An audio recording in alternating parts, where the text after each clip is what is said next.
시청자 여러분 안녕하십니까? 5월 15일 굿모닝 YTN 1부 시작합니다. 먼저 주요 뉴스 보고 오겠습니다. 정부와 여당은 오늘 국회에서 당정협의회를 열고 2분기 전기요금과 가스요금 인상안을 확정합니다. 전기요금은 킬로와트 시당 8원이 오를 것으로 보입니다. 더불어민주당은 쇄신 의총을 통해 국민 눈높이에 맞추지 못해 통렬히 반성한다며 김남국 의원에 대한 추가 조사를 하겠다고 밝혔습니다. 앞서 김남국 의원은 무소속으로 끝까지 진실을 밝혀내겠다며 탈당을 선언했습니다. 윤석열 대통령이 오는 19일부터 히로시마에서 열리는 G7 정상회의에 참석합니다. 북한 핵과 미사일 위협 등 공동대응 방안 등을 의제로 한 한미일 정상회담도 진행됩니다. 당정이 간호법 제정안에 대한 제2요구권, 거부권 행사를 윤석열 대통령에게 공식 건의하기로 하면서 내일 국무회의에서 의결될 가능성이 커 보입니다. 간호사협회는 거부권 건의에 반발하는 규탄 성명을 내고 발언 책임자들을 단죄하겠다고 강조했습니다.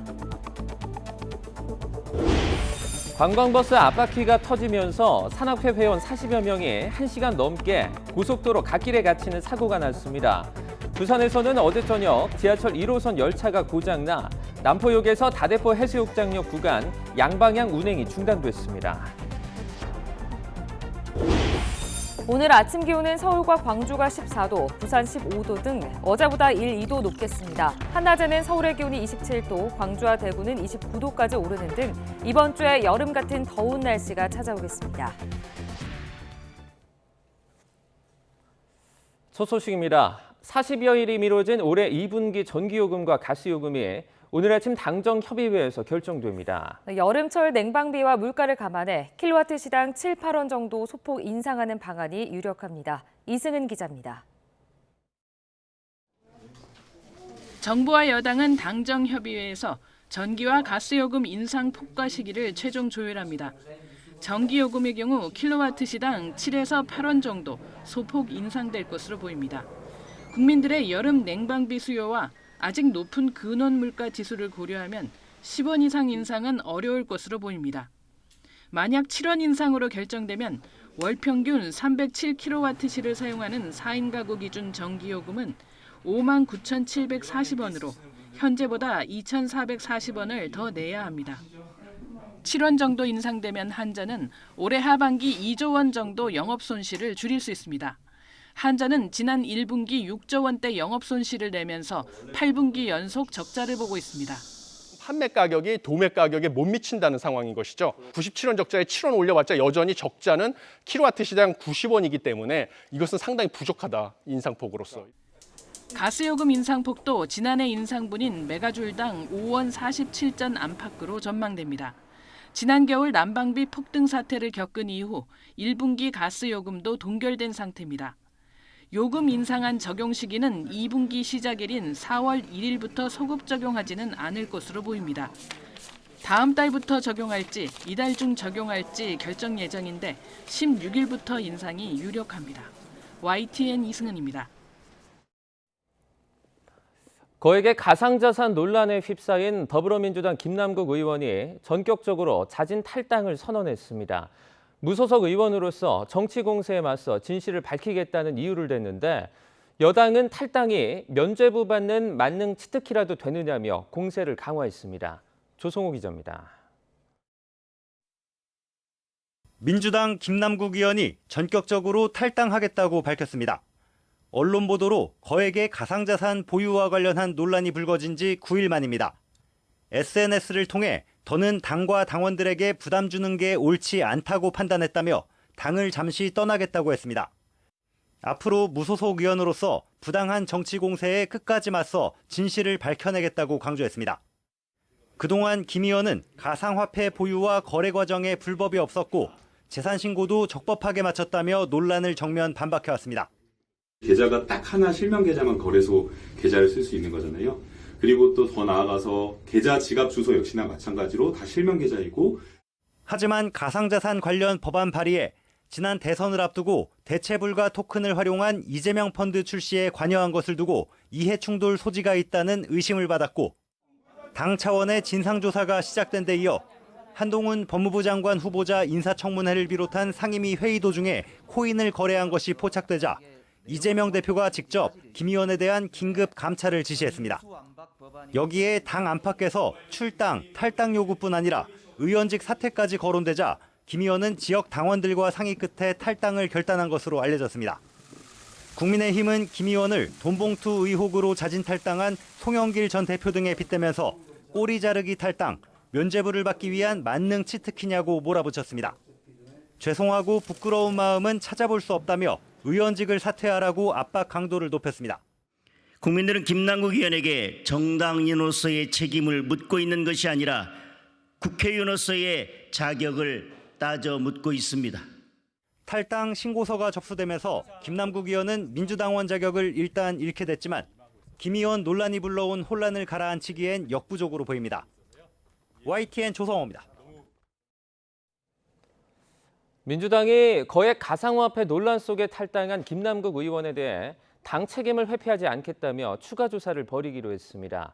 6시간 가까이 진행된 쇄신 의원총회의 결론인데 유 총장에선 김 의원을 향한 성토와 함께 이재명 대표 재신임을 물어야 한다는 불만의 목소리도 터져나왔습니다. 이준엽 기자입니다. 민주당 쇄신의총은 당초 전당대회 돈봉투 의혹 후속 대책을 논의하는 자리였지만 거액 코인 논란으로 탈당한 김남국 의원 성토장을 방불케 했습니다. 6시간 경론 뒤 내놓은 결의문에는 탈당자이지만 추가 조사를 진행해 징계하는 원칙을 확립하겠다는 내용이 담겼습니다. 탈당으로 모든 일이 끝났다고 생각하지 않습니다. 추가 조사가 필요한 부분에 대한 조사를 진행하겠습니다. 엄정한 조사 후 징계하는 원칙을 확립하겠습니다. 가상자산을 공직자 재산 신고에 포함하는 법 개정안 5월 통과, 당 윤리기구 강화, 그리고 부패 방지를 위한 당 혁신기구 설치 방침도 발표했습니다. 악화하는 여론에 이재명 대표는 의혹 제기 아흐레 만에 대국민 사과를 냈습니다. 우리 국민들의 삶을 챙겼어야 될 선출직 공직자로서의 책무를 충실히 다하지 못했다는 점, 우리 국민들께 실망을 드린 점에 대해서는 입이 10개라도 할 말이 없을 것입니다. 비공개 회의에선 김남국 의원이 무책임하게 탈당을 했다며 거센 비난이 쏟아졌습니다. 자체 조사가 진행되고 있는데 제대로 된 규명 없이 당을 나가 당을 더 궁지로 몰았다는 겁니다. 조사도 계속하고 국회 윤리위원회도 제소해라. 그리고 즉각적으로 처리해라. 비슷한 의견 얘기하시는 분들이 좀 안 계시죠? 많았어요. 압도적이에요. 지금까지 10몇 분 하신 것 같은데 다 비슷해요. 지도부가 책임 있게 해라. 김 의원 관련 추가 자료를 받기 어려워 실제로는 추가 조사가 어려울 것이란 우려도 벌써부터 제기돼 혼란을 부추겼습니다. 지도부를 향한 불만도 터져나왔습니다. 돈봉투 의혹 때나 거액 코인 논란 때나 리더십 부족으로 당 대처가 너무 늦었다는 건데 일부 의원들은 이재명 대표 재신임까지 물을 일이라고 주장했습니다.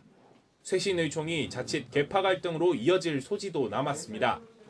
한 친명계 의원은 의총에서 나온 이 대표 재신임론에 그 주장을 한 당사자야말로 당원들의 재신임을 받아야 한다고 쏘아붙였습니다. YTN 이준엽입니다.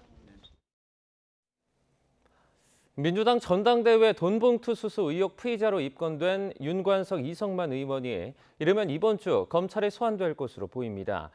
두 의원에 대한 조사와 함께 의혹의 최대 수혜자로 지목이 된 송영길 전 대표에 대한 수사도 더욱 속도를 낼 전망입니다. 홍민기 기자입니다. 민주당 전당대회 돈봉투 의혹을 수사하는 검찰이 이르면 이번 주 현역 국회의원 소환을 시작합니다. 우선 소환 대상자는 이미 피의자로 입건한 윤관석 의원과 이성만 의원입니다. 이성만 의원과는 오늘 16일 출석을 협의했지만 국회 일정과 겹쳐 다른 날짜를 조율 중인 것으로 알려졌습니다. 검찰 관계자는 여러 변수가 있지만 머지않은 시점에 신속히 조사해야 한다는 입장이라고 설명했습니다. 이에 따라 두 의원의 출석 일자는 늦어도 이번 주를 넘기지는 않을 것으로 보입니다. 앞서 검찰은 지난달 돈봉투 살포 의혹을 포착하고 두 의원의 사무실과 자택 등 20여 곳을 대대적으로 압수수색했습니다. 우선 검찰은 윤 의원이 민주당 전당대회를 앞두고 송영길 당시 후보의 지지세를 유지하기 위해 강래구 전 한국감사협회장을 통해 자금을 마련하도록 했다고 보고 있습니다. 이렇게 마련된 6천만 원이 돈봉투 20개에 담겨 윤 의원을 통해 현역 의원들에게 뿌려진 정황도 녹취록을 통해 드러났습니다. 똑같이 그렇지. 어제 그만큼. 그래서 내가 여기 5명이 빠졌더라고. 오늘 안 나와갖고. 그래서 오늘 빨리 그래야지 내가 여기 회관 돌아다니면서 만나서 처리하거든. 그래, 해결할게요. 예. 이 의원 역시 강 전 회장 등과 공모해 돈을 끌어온 뒤 모두 900만 원을 선거운동 관계자들에게 살포한 혐의를 받고 있습니다. 검찰은 두 의원이 소환되면 돈봉투를 마련하고 전달한 경위와 수수자 등을 캐물을 것으로 보입니다. 의혹의 핵심 인물인 강 전 회장이 검찰에 구속된 뒤 캠프 지역 본부장들에 대한 금품 살포는 일부 인정했지만 현역 의원 대상으로 한 혐의는 여전히 부인하는 만큼 검찰로서는 추가 진술 확보가 필요한 상황입니다. 돈봉투 마련과 전달 과정에 송영길 전 대표의 지시가 있었는지에 대한 내용도 검찰 질문지에 들어갈 것으로 보입니다. 의혹의 최대 수혜자로 지목된 송 전 대표는 이미 직접 현역 의원들에게 불법 자금을 전달했다는 의혹까지 제기된 상태입니다. 강 전 회장 구속에 이어 현역 의원들 소환까지 초읽기에 들어가면서 송 전 대표를 향한 검찰 수사도 속도를 낼 것으로 보입니다. YTN 홍미기입니다. 윤석열 대통령이 오는 19일부터 2박 3일 동안 히로시마에서 열리는 G7 정상회의에 참석합니다. 한미일 정상회담과 한일 정상의 원폭 희생자 위령비 공동 참배가 핵심 일정인데요. 독일, EU 정상회담 등도 줄줄이 잡혔는데 우크라이나 지원이 논의될지 관심입니다. 박소정 기자입니다. 우리 대통령의 주요 7개국 G7 정상회의 참석은 역대 4번째로 호주, 인도 등과 같이 초청국 자격입니다. 윤석열 대통령은 히로시마에서 열리는 G7 회의 중 확대 회의에 참석해 발언에 나섭니다. 식량, 보건, 기후, 에너지, 개발 등의 주제에 관해 논의하고 올해 의장국이 중점 주제로 제기한 법치에 기반한 국제질서. 법치에 기반한 국제질서라는 주제는 러시아와 중국을 겨냥한 것이라는 해석이 나옵니다. 관심이 쏠리는 일정은 한일 정상의 한국인 원폭 희생자 위령비 사상 첫 공동 참배와 한미일 정상회담으로 마지막 날인 21일에 이뤄질 것으로 보입니다. 윤 대통령 취임 이후 한미일 회담은 북한 미사일 경보 정보를 공유하기로 했던 푸놈펜 공동성명 발표에 이어 3번째인데 북핵 위협에 대응하는 공조가 핵심 의제입니다. 북한의 핵과 미사일 위협, 에너지 위기 등 공동의 도전에 대응하여 한미일 협력을 한 단계 더 업그레이드하기 위한 전략적 공조 방안이 대통령실 고위 관계자는 이번에는 한미일 안보 협의체 발표나 새로운 공동 성명은 없을 것이라고 선을 그었습니다. 상호 조율한 내용을 세 나라가 각자 발표한다는 겁니다. 바이든 대통령의 참석 여부에 대해서는 미국 정부가 현재로는 계획에 변동 없다는 걸 확인했다고 전했습니다. G7 회의를 전후로 또 다른 정상회담도 줄줄이 이어집니다. 오는 17일에는 한 캐나다 수교 60주년을 맞아 공식 방문하는 트리도 캐나다 총리와의 회담이, 21일에는 귀국하자마자 숄츠 독일 총리와의 회담, 그 이튿날에는 EU와의 정상회담이 잡혔습니다. 윤 대통령은 이번 주 방한하는 우크라이나 젤렌스키 대통령의 부인 젤렌스카 여사와도 만날 것으로 보입니다. 우크라이나에 대한 추가 지원이 어느 수준까지 논의될지가 관건입니다. YTN 박소정입니다. 국민의힘과 정부가 더불어민주당 주도로 국회를 통과한 간호법 제정안에 대해 윤석열 대통령에게 제2요구권, 거부권 행사를 공식 건의하기로 했습니다. 내일 국무회에서 윤 대통령이 당정 의견을 받아들여 제2요구권을 의결할 가능성이 커 보입니다. 김준영 기자의 보도입니다. 국민의힘 지도부와 한덕수 국무총리를 비롯한 고위 당정 인사들이 간호법 제정안 대응 방안을 논의했습니다. 김기현 대표는 법안 통과를 주도한 민주당이 보건의료 직역 갈등을 키우고 있다고 날을 세웠고, 한 총리 역시 이 법안이 의료 현장에 심각한 혼란을 불러왔다고 지적했습니다. 국가 재정을 거들내고 사회 각계각층의 갈등을 유발하는 데 오히려 더 민주당의 정치 활동에 목적이 있는 것이다 하는 의구심을 지울 수가 없습니다. 사회적 합의 없이 법안이 통과되어 지금 의료 현장에는 심각한 갈등과 혼란이 발생하고 있습니다. 당정은 결국 윤석열 대통령에게 제2요구권, 다시 말해 거부권 행사를 공식적으로 건의하기로 결론 내렸습니다. 보건의료인 간 신뢰와 협업을 저해 국민 건강에 부정적 영향을 미칠 우려가 크고 간호법안을 공포하면 정부가 민생 현장의 갈등을 방치하는 나쁜 선례가 될 것이 분명하다고 의견을 모은 겁니다. 당정은 간호법이 국민의 생명을 볼모로 하는 입법 독주법으로 그 피해는 고스란히 국민의 몫이 될 것이라는 점에 공감하였습니다. 간호법안은 화요일 열리는 국무회의에 상정될 예정인데 윤 대통령이 이 자리에서 당정 의견을 받아들여 거부권 행사할 가능성이 커 보입니다. 그렇게 되면 국회로 다시 법안이 넘어오지만 제적의원 과반 출석에 출석의원 3분의 2 이상 찬성하지 않으면 부결됩니다. 다만 당정은 간호사 처우 개선은 법률이 아닌 정부 정책으로도 가능하다고 보고 지난달 정부가 내놓은 간호인력 지원 대책을 착실히 이행하기로 했습니다. 이와 함께 최근 잇따르는 어린이 보호구역 스쿨존 사고 재발을 막기 위한 대책도 논의했습니다. 스쿨존을 쉽게 알아보도록 기점과 종점을 노면에 표시하고 노란색 횡단보도를 새롭게 도입하기로 했고 보도가 없는 곳에는 확대 설치하기로 했습니다. 음주운전을 획기적으로 줄이기 위해 밤낮을 가리지 않고 주 2회 이상 일제 단속을 하고 스쿨존과 관광지 등 취약지를 대상으로 맞춤 단속도 하기로 했습니다. YTN 김준영입니다. 간호사 단체는 이에 대해 규탄 성명을 냈습니다. 대한간호협회는 성명을 내고 간호법 제정이 대통령 공약이고 국회법에 따라 적법한 절차로 심의 의결됐는데 국민의힘과 보건복지부가 허위 사실을 나열하며 거부권 건의를 공식 발표했다고 규탄했습니다.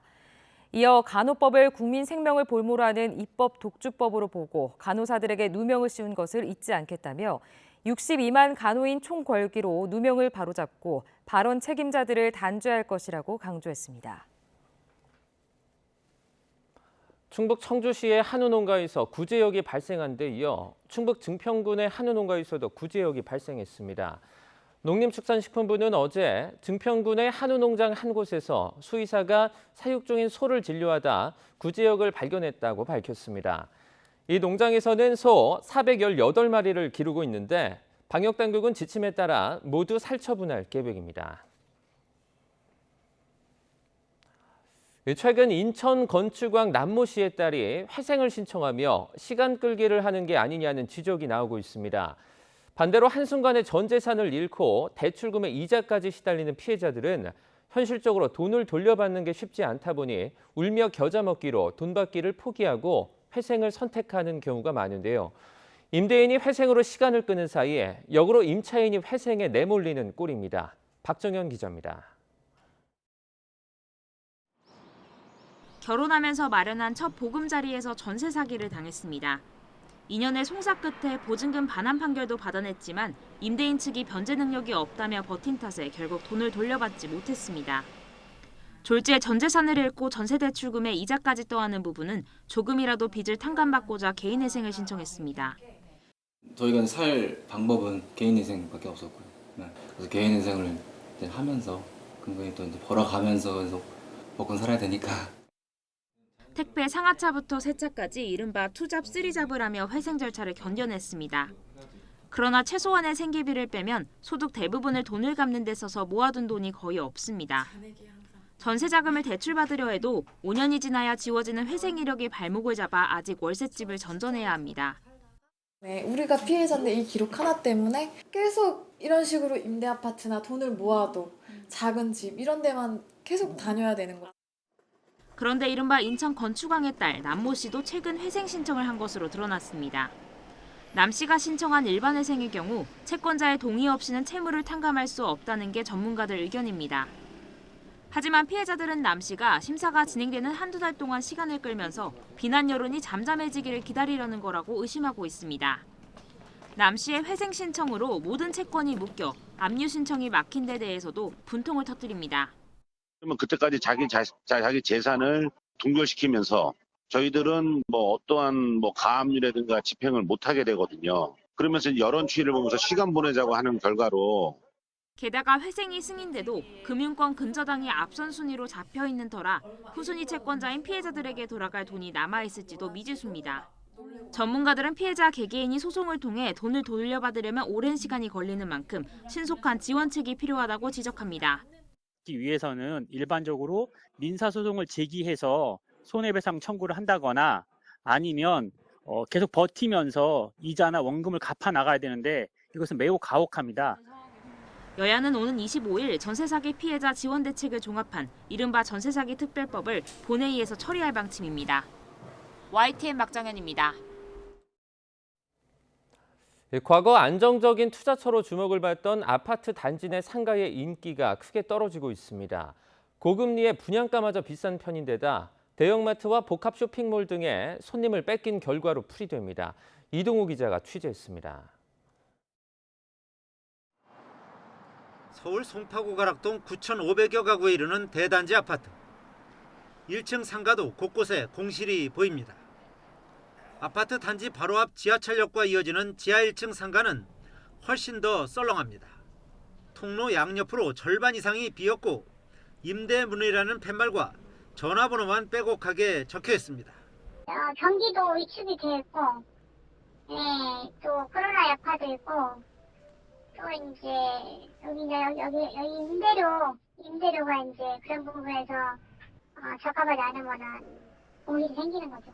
이 아파트 상가의 공실률은 9.7%로 10%에 가깝습니다. 이처럼 아파트 단지 내 상가를 포함한 집합 상가의 공실률은 서울 평균 8.1%이고 강남권에선 잠실 세내역과 논현역 등이 높았습니다. 강남권 집합 상가의 투자 수익률은 0.85%로 1년 전에 절반 이하로 낮아졌습니다. 상가 임대 가격 지수도 꾸준히 하락세를 보이고 있어 상승 전환을 기대하기 어려운 실정입니다. 고금리와 실물 경기 악화로 상업용 부동산 투자 심리가 얼어붙고 있습니다. 대형 마트와 복합 쇼핑몰로 생필품 소비 트렌드가 바뀌고 모바일 쇼핑의 일상화로 상가에 악영향을 미치고 있는 것으로 보입니다. 여기에 분양가도 비싼 편이어서 분양받은 투자자가 수익률을 맞추기 위해 임대료를 올리기 때문에 임차인을 구하기 어려운 악순환이 이어지고 있습니다. 서울 반포 고속버스 터미널 근처 대단지 아파트 상가도 3.3제곱미터당 1억 원을 넘나드는 분양가 때문에 상당수가 미분양으로 남아 있습니다.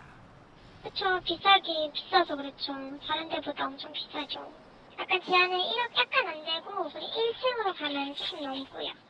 같은 이유로 서울 개포동 3,300여 가구 아파트 상가도 분양을 다 끝내지 못했습니다. 전문가들은 고금리와 경기 침체 우려에 따라 당분간 아파트 내 상가의 부진은 계속될 것으로 전망하고 있습니다. YTN 이동호입니다. 서울의 한 초등학교 선생님이 학생들을 위해 써달라며 학교에 거액을 기부한 사실이 알려져 화제입니다. 그런데 이 선생님의 기부가 처음이 아니라는데요. 스승의 날을 앞두고 신지원 기자가 이 선생님을 만나봤습니다. 축구를 하다가 다친 아이의 무릎에 꼼꼼히 연고를 바릅니다. 발목이 삐끗한 아이도 오른발 아침 자고 일어났더니 오른발 속이 더부룩한 아이도 스스럼 없이 문을 두드리는 곳. 서울 면목초등학교 보건실입니다. 이 학교 김소희 보건 선생님이 학생들을 위해 써달라며 2천만 원을 학교 발전기금으로 기부한 사실이 뒤늦게 알려졌습니다. 의복이나 아니면 병원비를 지원해줘야 되는 아이들도 있거든요. 교장선생님이 저는 아이들의 복지를 위해서 쓰여줬으면 좋겠습니다. 그렇게 말씀드렸어요. 기부를 결심하게 된 계기는 학생들에 대한 관심이었습니다. 한 아이가 딱 들어오는데 4월 중순쯤 됐는데 롱패딩을 입고 오더라고요. 집에 가서도 걔가 생각이 나더라고요. 저도 이제 아들만 둘이거든요. 아이들을 향한 선생님의 마음에 학부모들은 감사함을 전하고 선생님들처럼 이렇게 노력을 많이 하시고 학생들 생각을 많이 하시는 분들이 요즘 그렇게 드물지가 않아요. 많이 감사드리고 동료 선생님들도 감동을 전합니다. 저는 솔직히 많이 놀랐거든요. 사실 그 기부하신 액수가 작은 액수가 아니잖아요. 정말 학생들에 대한 마음이 진짜 크시구나라는 생각을 했습니다. 김소희 선생님의 아이들을 위한 기부는 이번이 처음이 아닙니다. 지난 2013년에도 다니던 초등학교에 2천만 원을 기부했던 겁니다. 학생들의 몸과 마음을 치료해주는 보건 선생님. 아이들이 각자의 개성대로 성장하는 모습을 지켜보는 것이 가장 큰 보람이라고 말합니다. 선생님들은 그 아이들 하나하나에 똑같이 최선을 다하고 있다고 생각하거든요. 그걸 알아주셨으면 좋겠어요. YTN 신지원입니다. 출근길이던 경찰관이 의식을 잃고 쓰러진 어린아이를 심폐소생술로 구했습니다. 그제 낮 1시쯤 강원도 영월군 영월읍의 한 생활용품점 앞에서 영월경찰서 교통관리계 소속 이도경 순경이 출근하던 중 의식을 잃은 4살 A군을 발견했습니다. 이순경은 주변 사람들에게 119 신고를 부탁한 뒤 구급대원이 올 때까지 5분 동안 심폐소생술을 했습니다. 의식을 찾은 A군은 원주 지역 병원으로 옮겨져 무사히 치료를 받았으며 생명에는 지장이 없는 것으로 전해졌습니다. 관광버스 앞바퀴가 갑자기 터지면서 40여 명의 산악회 회원들이 고속도로 갓길에 갇히는 사고가 났습니다. 신고를 받고 출동한 경찰이 신속하게 안전조치를 시행했고 승객들은 무사히 고속도로를 빠져나왔습니다. 김철희 기자입니다. 고속도로 갓길에 한 무리의 사람들이 모여 있습니다. 바로 옆에서 차들은 사람들이 있는 걸 모르는 듯 속도를 줄이지 않고 달립니다. 산악회 회원들을 태우고 부산을 향해 달리던 관광버스 앞바퀴가 터지면서 사람들이 도로에 갇힌 겁니다. 고속도로 갓길이 협사고 야간이니까 회원 중에 한 분이 대차 후방 안전조치 해달라 신고하고 1시간 20여 분 뒤 대체버스가 현장에 도착한 끝에 42명 모두가 집으로 무사히 돌아갔습니다. 부산 도시철도 1호선 신평역에 고장난 열차 한 대가 멈춰 서 있습니다. 다대포 해수욕장으로 향하던 이 열차는 어제 저녁 7시 10분쯤 동대신역에서 원인을 알 수 없는 고장을 일으켰습니다. 이후 열차는 신평역에서 완전히 멈춰섰고 저녁 8시부터는 남포역에서 다대포 해수욕장역 사이 양방향 열차 운행이 모두 중단됐습니다. 부산교통공사는 해당 구간에 셔틀버스 8대를 긴급 투입했지만 대체 교통편에 대한 충분한 설명이 없어 승객들은 불편을 겪어야 했습니다. 언제 어디서 무슨 장소에서 버스가 오는지도 모르는데 그것 때문에 무작정 기다리고 있었던 점, 그 점이 제일 불편했던 것 같아요. 어젯밤 9시 10분쯤에는 서울 영동대교에서 성수대교 방향 강변북로위를 달리던 트럭이 앞서 가던 승용차를 들이받는 사고가 났습니다. 이 사고로 승용차를 몰던 30대 남성이 허리와 무릎 등의 통증을 호소해 병원에서 치료를 받아야 했습니다. 경찰은 운전자 등을 상대로 정확한 사고 원인을 조사하고 있습니다. YTN 김철입니다.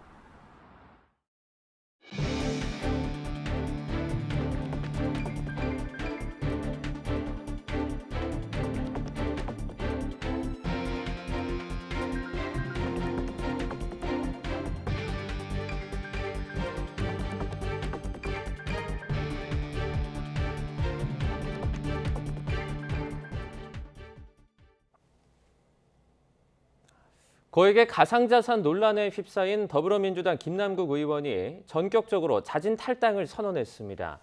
더불어민주당은 쇄신 의총 끝에 결의문을 채택하고 국민 눈높이에 맞추지 못해 통렬히 반성한다며 김남국 의원에 대한 추가 조사를 하겠다고 밝혔습니다. 의총에서는 당 지도부나 이재명 대표에 대한 재신임이 필요하다는 의견도 나왔습니다. 직접 들어보겠습니다.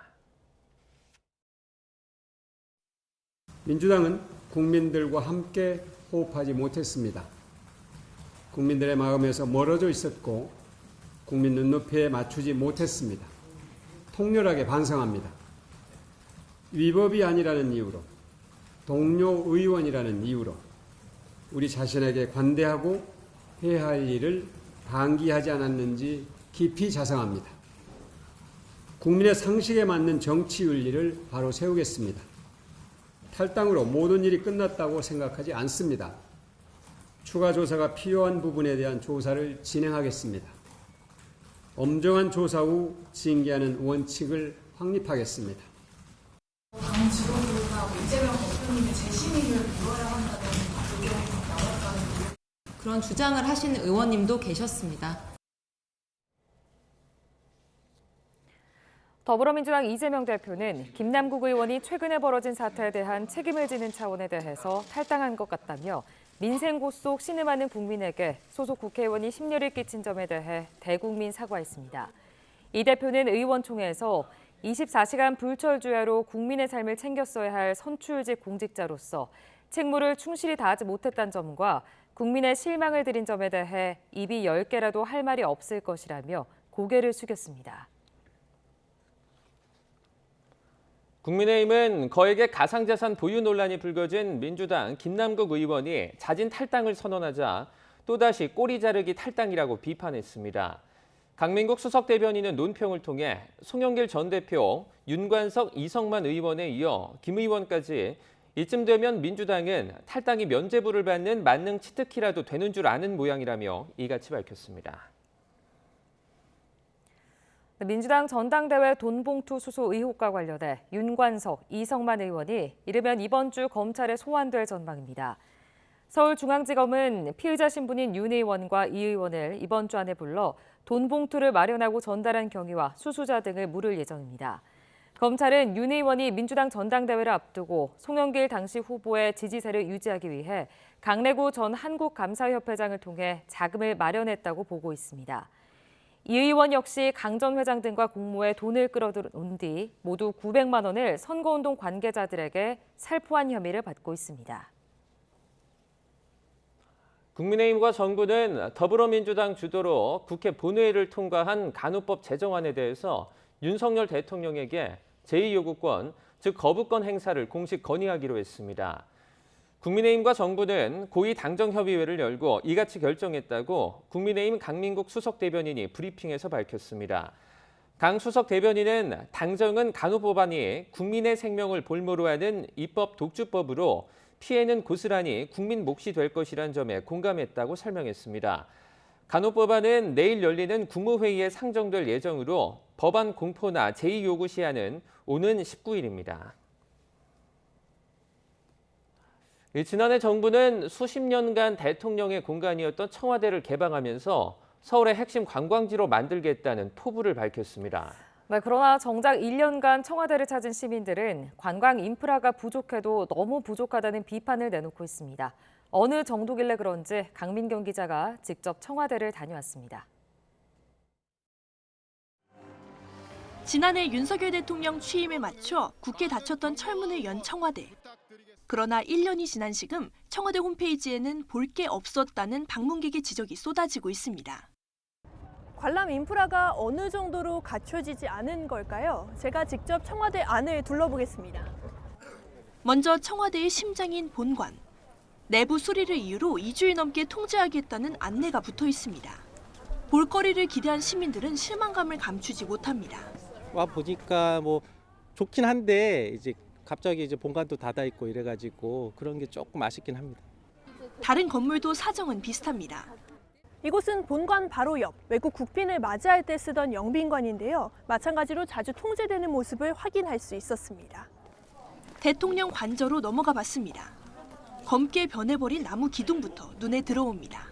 관저 안도 텅 비어 역대 대통령의 채취를 찾기란 쉽지 않고 그마저도 멀리 유리창 너머로만 엿볼 수 있습니다. 앞에 팻말들이 많이 없어서 조금 이제 설명이 조금 부족한 부분이 좀 있고요.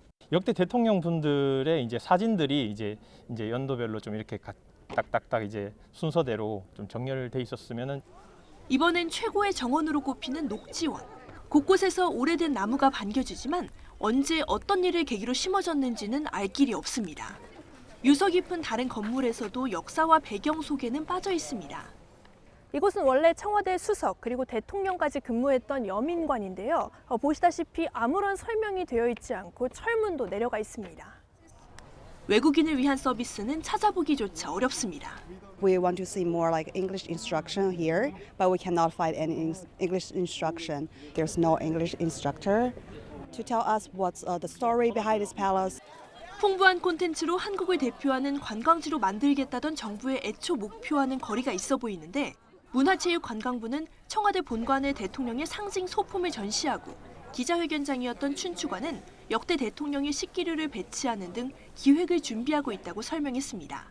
또 외국인 관광객을 위한 오디오 해설도 올해 안에 제공할 계획이라고 덧붙였습니다. YTN 강민경입니다. 오늘은 스승의 날입니다. 그런데 교사들이 스스로 느끼는 교직 만족도가 최저 수준으로 떨어졌다는 설문 결과가 나왔습니다. 한국교원단체 총연합회가 전국 교원 6,751명을 대상으로 조사한 결과 교직에 만족한다는 응답은 23.6%에 그쳤습니다. 이는 교총이 설문조사를 시작한 2006년 이후 최저치입니다. 이처럼 교사 만족도가 조사 이래 최저 수준으로 떨어진 이유는 뭘까요? 교사들은 가장 큰 원인으로 악성 민원과 각종 소송, 협박 등을 지적했습니다. 스승의 날을 맞아 땅에 떨어진 교권 실태를 김연아 기자가 짚어봤습니다. 교권이 땅에 떨어졌다. 교사들의 호소가 수년째 이어지고 있습니다. 교사 4명 중 1명은 교권 침해로 정신과 상담도 받았다는 조사도 나왔습니다. 교사들이 겪는 고통 어느 정도일까? 네가 그 유명한 이런 식으로 그런 식으로 하니까 애가 그렇게 했더만 얘도 스트레스를 받은 거예요. 근데 이거를 뭐 완전 잘못으로 욕 한 번 했다고 몰고 가는데 내 이 교감 새끼는 내가 가고 포개놓을 거야. 너는 밥처럼 밖에 사는 일이 뭐고 도대체?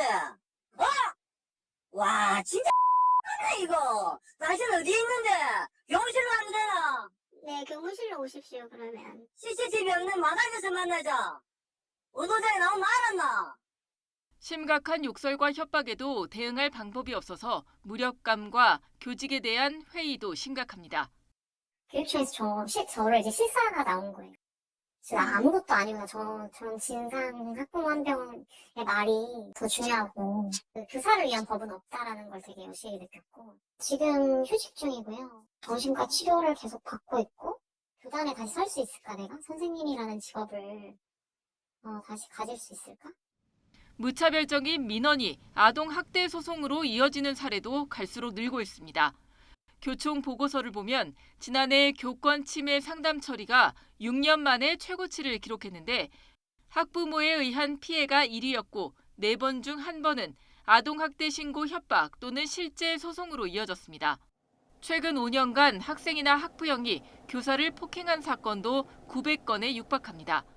사정이 이렇다 보니 최근 교원 대상 설문조사마다 교사들의 바람 1위는 교권 회복, 특히 아동학대 신고 위험으로부터의 보호가 차지하고 있습니다. 신고가 되면 바로 직위해제되면서 교실에서 수업을 할 수 없는 상황들이 되고 많은 고통을 받고 있는데 그러면서 좀 정당한 교육 활동이 법으로 좀 보호될 수 있는.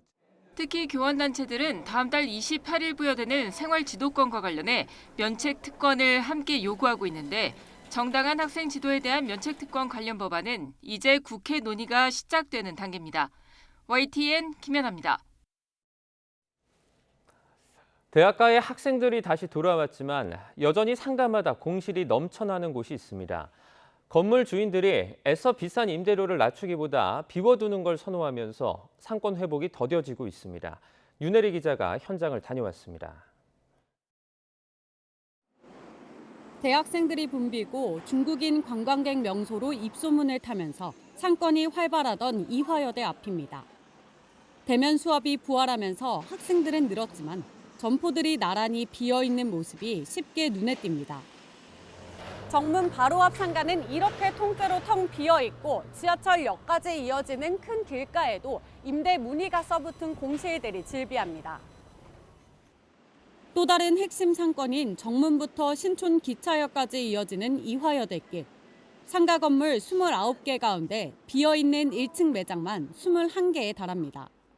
제가 학교 1학년 때만 해도 상권이 그래도 살아있었어가지고 활발하고 옷가게도 많고 음식점도 많고 했는데 요즘에는 다 없어졌더라고요. 복작복작했던 모습이 기억이 나니까 많이 아쉽더라고요.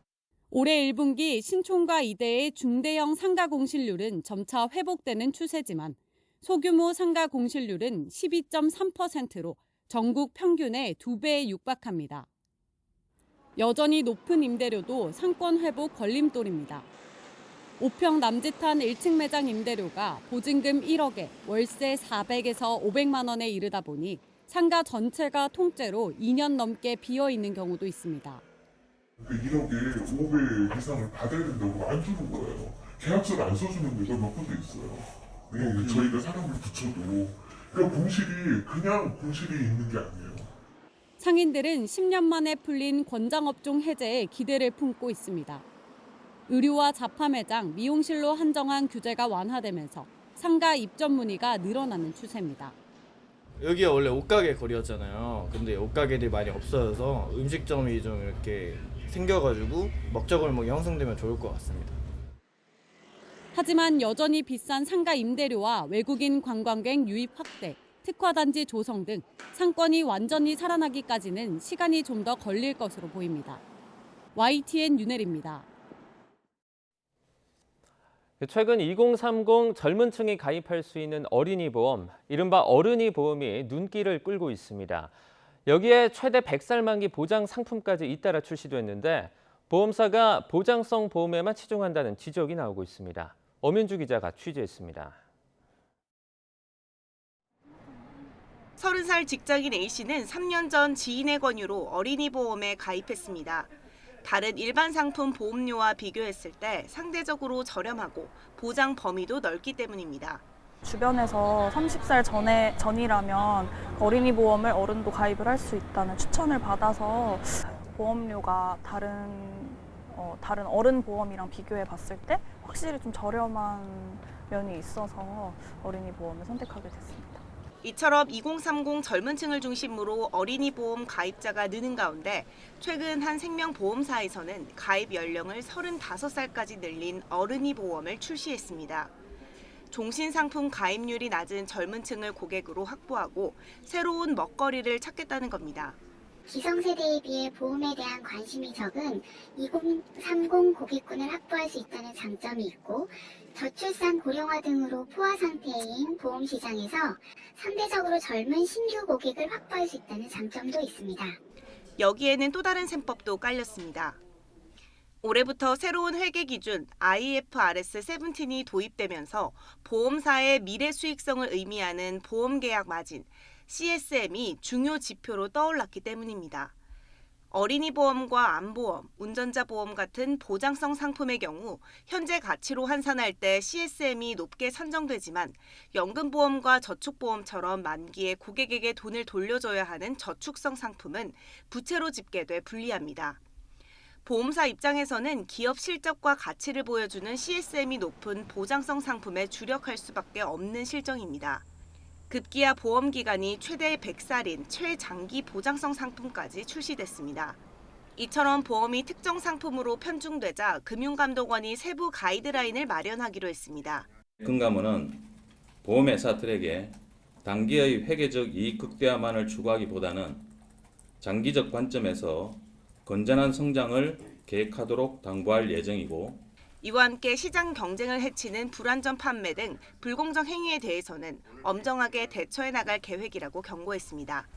YTN 엄윤주입니다. 네, 미리 보는 오늘입니다.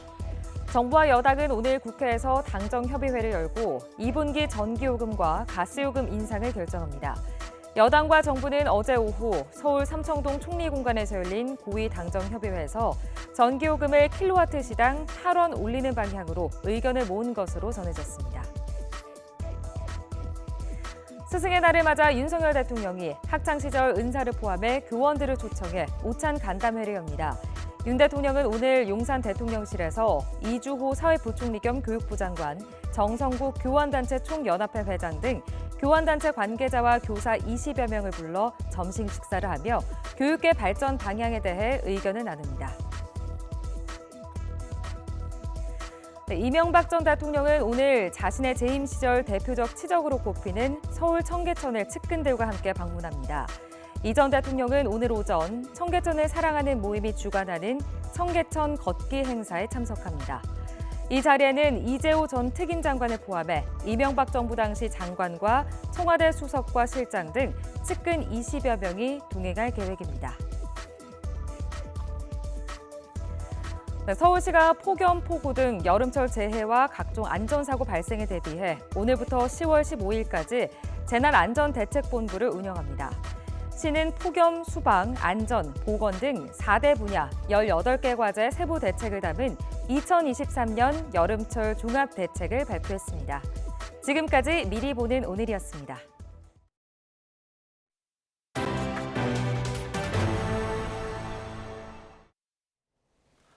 레제프 타이프 에르도안 튀르키예 대통령이 현재 시간 14일 실시된 대통령 선거에서 개표 후반까지 과반 득표율을 유지하며 경쟁 후보인 공화인민당 케말 클루츠 다로울루 대표의 8%포인트 차로 앞서고 있습니다. 튀르키예 방송 A뉴스 등에 따르면 오늘 오후 9시 30분 개표율 70% 상황에서 에르도안 대통령은 51.1%의 득표율로 43.1%의 클루츠 다로울루 대표에 앞서 나갔습니다. 이날 투표에서 과반 득표자가 나올 경우 선거는 그대로 종료된다면서 현재 추세라면 에르도안 대통령이 승리를 확정할 가능성도 있습니다. 2014년 군부 쿠데타 이후 두 번째인 이번 태국 총선에서 민주진영 야권 의석이 과반을 훌쩍 넘길 것으로 예상됩니다. 현지 방송 타이 PBS에 따르면 15일 오전 0시에 개표율 82% 기준 비공식 개표 결과 젊은 층의 지지를 받는 진보정당 전진당이 하원 500석 중에 151석을 차지할 것으로 예상됩니다. 중국에서는 미혼 여성의 경우 병원에서 자신의 난자를 냉동해 보관할 수 없습니다. 그러다 보니 외국에서까지 나가서 관련 시술을 하거나 재판을 하면서까지 권리를 다투고 있습니다. 사회적 논란 속에 중국 정부는 저출산 문제 해결책 차원에서 이 문제에 관심을 갖고 나섰습니다. 류재용 기자가 보도합니다. 중국에서는 냉동 난자로 임신을 시도하려면 결혼증명서가 필요합니다. 미혼은 안 된다는 얘기입니다. 그런데 실제로는 미혼 남성은 되고 미혼 여성만 안 됩니다. 정부는 시술 과정상의 위험과 가족계획 정책상의 이유를 들고 있습니다. 이러다 보니 외국으로 나가 시술을 받는 경우도 적지 않아 그때마다 논란을 불러일으켰습니다. 한 미혼 여성은 2018년 베이징의 병원에서 관련 시술을 거부당하자 소송을 제기했습니다. 하지만 지난해 1심에서 패하고 다시 항소해 싸움을 이어가고 있습니다. 当然希望就是所有有这个生育意愿的单身女性都能够平等的享有这个权利。 미혼 여성의 난자 냉동 보관 문제는 출산의 문제를 넘어 남녀 평등과 자기 몸은 자기가 알아서 할 수 있다는 신체 자기 결정권 문제로까지 확대하고 있습니다. 其实就是卵子是身体的一部分嘛，就是它的使用本身也是一个身体自主的一个权利，它其实也是一般人格权的一个内涵了。 이런 논란 속에 중국 정부의 최근 움직임에서 변화의 가능성이 감지되고 있습니다. 지난 3월에는 인민정치협상회의 위원이 허용을 주장한 데 이어 국무원 산하 국가위생건강위원회가 타당성 조사를 시작했습니다. 중국 당국의 이 같은 움직임은 심각하게 다가온 저출산 문제의 타개책으로 나온 것이어서 결국 미혼 여성의 난자 냉동 보관이 허용될 것이라는 전망이 나오고 있습니다. YTN 유재용입니다. 네, 프랑스 중학교 교과서에 실려 있는 한국 작가의 그림을 아시나요? 생명의 작가로 불리는 노은님 작가의 작품인데요. 지난해 타계한 노 작가의 반세기에 걸친 예술 여정을 재조명하는 추모전이 열렸습니다. 이교준 기자의 보도입니다.